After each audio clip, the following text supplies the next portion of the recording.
നമസ്കാരം. മലയാളി വാർത്ത ഇൻസൈഡിലേക്ക് സ്വാഗതം. മുഷ്ടി ചുരുട്ടി ലോകത്തെ ഭയപ്പെടുത്താൻ പല വർഷങ്ങളായി നിലനിന്നിരുന്ന ഖമേനിയുടെ അവസാന നിമിഷം, ഖമേനി വധം കണ്ട അക്ഷരാർത്ഥത്തിൽ ഞെട്ടിത്തരിച്ചിരിക്കുകയാണ് ലോകം. ഡൊമഹോക്ക് മിസൈലുകളും വൺ വേ അറ്റാക്ക് ഡ്രോണുകളും പാഞ്ഞെത്തിയത് ഞൊടിയിടയിലാണ്. നിമിഷ നേരം കൊണ്ട് ചാരകൂമ്പാരമായി ഖമേനിയുടെ കൊട്ടാരം അടക്കമുള്ള കെട്ടിടങ്ങൾ. ഖമേനി വധത്തിന്റെ ആ നിർണായക ദൃശ്യങ്ങൾ പുറത്തു വരുമ്പോൾ IDF പുറത്തുവിട്ടത് ഉയർന്ന റെസല്യൂഷനുള്ള സാറ്റലൈറ്റ് ദൃശ്യങ്ങളാണ്. വീഡിയോ ഗെയിമിന്റെ ലാഘവത്തിൽ ലോക നേതാവിന്റെ കൊല നടക്കുമ്പോൾ അക്ഷരാർത്ഥത്തിൽ ഞെട്ടലാണ്. ഇറാൻ പരമോന്നത നേതാവ് അയത്തുള്ള അലി ഖമനേയെ ലക്ഷ്യമിട്ട് ടെഹ്റാനിലെ ഔദ്യോഗിക വസതിയായ കൊട്ടാരത്തിലേക്ക് ഇസ്രായേൽ നടത്തിയ ആക്രമണത്തിലെ സാറ്റലൈറ്റ് ദൃശ്യങ്ങൾ പുറത്തു വരുമ്പോൾ ഇസ്രായേൽ ഡിഫൻസ് ഫോഴ്സ് ആണ് ടെഹ്റാനിലെ സ്ഫോടന ദൃശ്യങ്ങൾ പുറത്തുവിട്ടത്. ഖമനേയുടെ ടെഹ്റാനിലെ ഔദ്യോഗിക വസതി വളപ്പിൽ അതിഭീകരമായ നാശനഷ്ടമുണ്ടായെന്നാണ് ഇസ്രായേൽ ഡിഫൻസ് ഫോഴ്സ് പുറത്തുവിട്ട ഉയർന്ന റെസല്യൂഷനുള്ള സാറ്റലൈറ്റ് ദൃശ്യങ്ങളിൽ നിന്ന് വ്യക്തമാകുന്നത്. ഈ ചിത്രത്തിൽ ഒന്നിലധികം കെട്ടിടങ്ങൾ നിലം പതിക്കുന്നതും ചുറ്റുമുള്ള പ്രദേശങ്ങളിൽ കനത്ത നാശനഷ്ടം ഉണ്ടാകുന്നതും കാണാം. അത്രയും വലിയ സ്ഫോടനമാണ് ഖമനേയുടെ കൊട്ടാരത്തിൽ നടന്നത്. ശനിയാഴ്ച ഇറാൻ സൈനിക കമാൻഡർമാരുടെ സുപ്രധാന യോഗം നടക്കുന്നുണ്ടെന്നും അതിൽ ഖമനേയി പങ്കെടുക്കുമെന്നും CIA കണ്ടെത്തിയിരുന്നു. ഈ രഹസ്യ വിവരം CIA ഉടൻ തന്നെ ഇസ്രായേലിന് കൈമാറുകയായിരുന്നു. തുടർന്ന് സംയുക്ത ആക്രമണത്തിലൂടെ ഖമനേയെയും ഇറാൻ സൈനിക തലപ്പത്തുള്ളവരെയും വധിക്കാൻ തീരുമാനിക്കുകയായിരുന്നു. ടെഹ്റാനിലെ വസതിയിലെ അവശിഷ്ടങ്ങൾക്കിടയിൽ നിന്നാണ് ഖമനേയുടെ മൃതദേഹം ലഭിച്ചത്. ഖമനേയുടെ പ്രാഥമിക ഔദ്യോഗിക വസതിയായും നേതൃപരമായ പ്രവർത്തനങ്ങൾക്കുള്ള കേന്ദ്രമായും വളരെ കാലമായി ഉപയോഗിച്ചിരുന്ന കൂറ്റൻ കെട്ടിടമാണ് തകർന്ന് തരിപ്പണമായത്.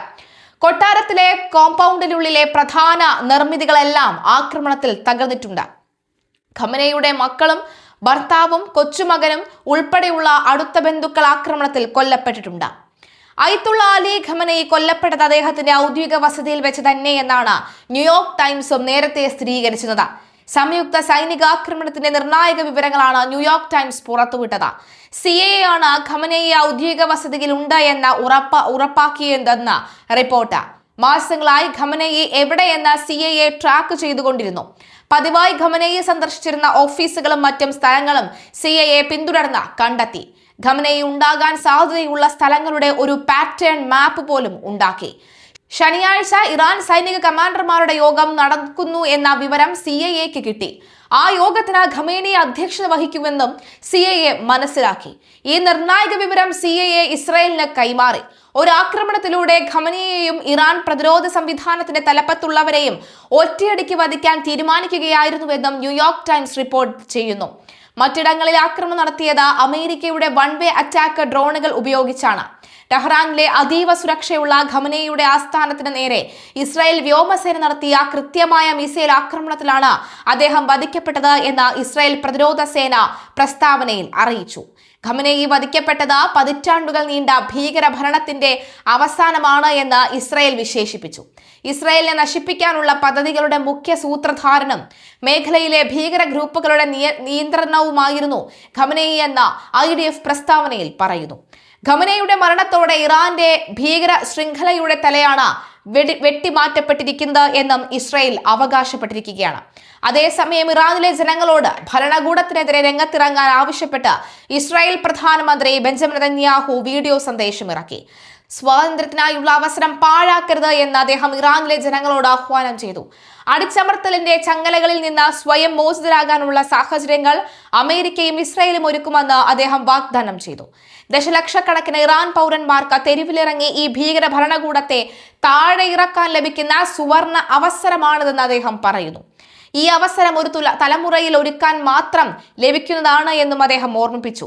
പേർഷ്യൻ, കുർഷിദ്, അസേരി, ആഹ്വാസി, ബലൂച്ചി തുടങ്ങിയ വിഭാഗങ്ങളെല്ലാം ഒന്നിച്ചു നിന്ന് തങ്ങളുടെ ഭാവി സുരക്ഷിതമാക്കണമെന്ന് അദ്ദേഹം ആവശ്യപ്പെട്ടു. വരും ദിവസങ്ങളിൽ ഇറാന്റെ ഭരണകൂട കേന്ദ്രങ്ങളിലെ ആയിരക്കണക്കിന് ലക്ഷങ്ങൾ കൂടുതൽ ആളുകൾ ആക്രമണങ്ങൾ നടത്താനുള്ള സാധ്യതയുണ്ട് എന്നും നെതന്യാഹു മുന്നറിയിപ്പ് നൽകി. 1989 മുതൽ ഇറാൻ പരമോന്നത പദവിയിൽ എത്തിച്ചേർന്ന ഖമനേയി ഇറാനിലെ ഇസ്ലാമിക വിപ്ലവത്തിൽ വലിയ പങ്കുവഹിച്ച നേതാക്കളിൽ പ്രധാനിയാണ്. അയത്തുള്ള റൂഹുല്ല ഖമേനിയുടെ പിൻഗാമിയായാണ് 1989 ഖമനേയി എത്തിയത്. ഖമനേയെ വധിച്ച വിവരം US പ്രസിഡന്റ് ട്രംപും നേരത്തെ സ്ഥിരീകരിച്ചിരുന്നു. പരമോന്നത നേതാവ് അയത്തുള്ള ഖമനേയിയുടെ വധത്തിന് പിന്നാലെ താൽക്കാലിക പിൻഗാമിയെ പ്രഖ്യാപിച്ചിരിക്കുകയാണ് ഇറാൻ. അയത്തുള്ള അറാഫിക്കാണ് ഇടക്കാല ചുമതല. ഇറാൻ ഭരണഘടനയുടെ ആർട്ടിക്കിൾ 111 പ്രാബല്യത്തിൽ കൊണ്ടുവന്നതായും അന്താരാഷ്ട്ര മാധ്യമങ്ങൾ റിപ്പോർട്ട് ചെയ്യുന്നുണ്ട്. രാജ്യത്തെ പരമോന്നത നേതാവിന്റെ സ്ഥാനത്ത് അപ്രതീക്ഷിത ഒഴിവുണ്ടാകുമ്പോൾ താൽക്കാലികമായി 3 അംഗ കൗൺസിൽ ഭരണ ചുമതലകൾ ഏറ്റെടുക്കണമെന്നാണ് ഇറാൻ ഭരണഘടനയിലെ ആർട്ടിക്കിൾ 111 നിർദ്ദേശിക്കുന്നത്. സ്ഥിരം നേതാവിനെ തിരഞ്ഞെടുക്കുന്നതുവരെ ഈ കൗൺസിൽ രാജ്യത്തിന്റെ പരമാധികാര ചുമതലകൾ നിർവഹിക്കും. ഇടക്കാല കൗൺസിൽ രൂപീകരണം ഭരണഘടനാ പ്രകാരം നിലവിൽ പ്രസിഡന്റ്, നീതിന്യായ വകുപ്പ് മേധാവി, ഗാർഡിയൻ കൗൺസിലിൽ നിന്ന് തിരഞ്ഞെടുക്കപ്പെടുന്ന ഒരു മതപണ്ഡിതൻ എന്നിവരാണ് ഈ കൗൺസിലിൽ ഉൾപ്പെടുന്നത്. ഇതിൽ ഗാർഡിയൻ കൗൺസിലിന്റെ പ്രതിനിധിയായാണ് അയത്തുള്ള അലിറേസ അറാഫിയെ നിയമിച്ചതോടെ അദ്ദേഹം ഇറാനിലെ ഏറ്റവും ശക്തനായ 3 നേതാക്കളിൽ ഒരാളായി മാറിയിരിക്കുന്നത്. ആരാണ് അയത്തുള്ള അലിറോസ അറാഫി? 1959 അയത്തുള്ള അറാഫി ജനിച്ചത്. 67കാരനായ അറാഫി ഇറാനിലെ മതസ്ഥാപനങ്ങളിൽ ശക്തമായ സ്വാധീനമുള്ള വ്യക്തിയാണ്. രാജ്യത്തെ ഇസ്ലാമിക സെമിനാരി സംവിധാനത്തിന്റെ ഡയറക്ടർ, ഗാർഡിയൻ കൗൺസിലിലെ അംഗം, 88 അംഗങ്ങളുള്ള അസംബ്ലി ഓഫ് എക്സ്പെർട്ടേഴ്സിലെ അംഗം എന്നിങ്ങനെ 3 നിർണായക പദവികൾ ഒരേ സമയം വഹിച്ചിരുന്ന വ്യക്തിയാണ് അയത്തുള്ള അറാഫി. അറബി, ഇംഗ്ലീഷ് ഭാഷകളിൽ പ്രാവീണ്യമുള്ള അറാഫി ആർട്ടിഫിഷ്യൽ ഇന്റലിജൻസ് പോലെയുള്ള സാങ്കേതിക വിദ്യകൾ ഉപയോഗിച്ച് ഇസ്ലാമിക് റിപ്പബ്ലിക്കിന്റെ ആശയങ്ങൾ ലോകവ്യാപകമായി പ്രചരിപ്പിക്കേണ്ടതിന്റെ ആവശ്യകതയെക്കുറിച്ചും പല വേദികളിൽ നേരത്തെ സംസാരിച്ചിരുന്നു. എന്നാൽ അറാഫിയും മറ്റ് 2 ഇടക്കാല നേതാക്കളും ഒരു താൽക്കാലിക ക്രമീകരണം മാത്രമാണ്.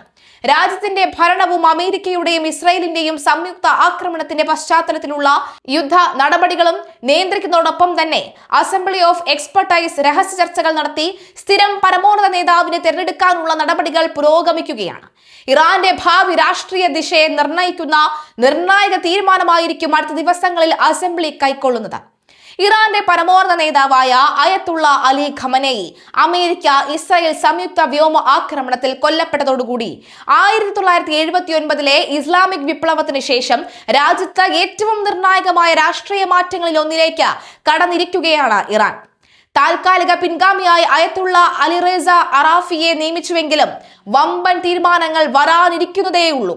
പ്രാദേശിക സംഘർഷങ്ങളും ആഭ്യന്തര അനിശ്ചിതത്വവും നിലനിൽക്കുന്ന സാഹചര്യത്തിൽ പുതിയ പരമോന്നത നേതാവിനെ തിരഞ്ഞെടുക്കാനുള്ള ഭരണഘടനാപരമായ നടപടികൾ ആരംഭിച്ചു കഴിഞ്ഞു. ടെഹ്റാനിലെ അതീവ സുരക്ഷയുള്ള വസതിയിലുണ്ടായ ആക്രമണത്തിലാണ് ഖമനേയി ശനിയാഴ്ച പുലർച്ചെ കൊല്ലപ്പെട്ടത്. ആക്രമണത്തിൽ അദ്ദേഹത്തിന്റെ മകൾ, മരുമകൻ, മറ്റൊരു മരുമകൾ, കൊച്ചുമകൻ എന്നിവരും കൊല്ലപ്പെട്ടതായി റിപ്പോർട്ടിൽ പറയുന്നു. ടെഹ്റാൻ ഉൾപ്പെടെ ഇറാനിലെ വിവിധ നഗരങ്ങളിൽ അമേരിക്കയും ഇസ്രായേലും നടത്തിയ ഏകോപതി വ്യോമാക്രമണത്തിൽ 200-ലധികം പേർ കൊല്ലപ്പെട്ടതായും കണക്കുകൾ പുറത്തു വരുന്നുണ്ട്. ഖമനേയിയുടെ മരണത്തോടെ അടുത്ത പരമോന്നത നേതാവിനെ തിരഞ്ഞെടുക്കാനുള്ള ഭരണഘടനാ സംവിധാനത്തിലേക്കാണ് രാജ്യത്തിന്റെ ശ്രദ്ധ തിരിഞ്ഞിരിക്കുന്നത്.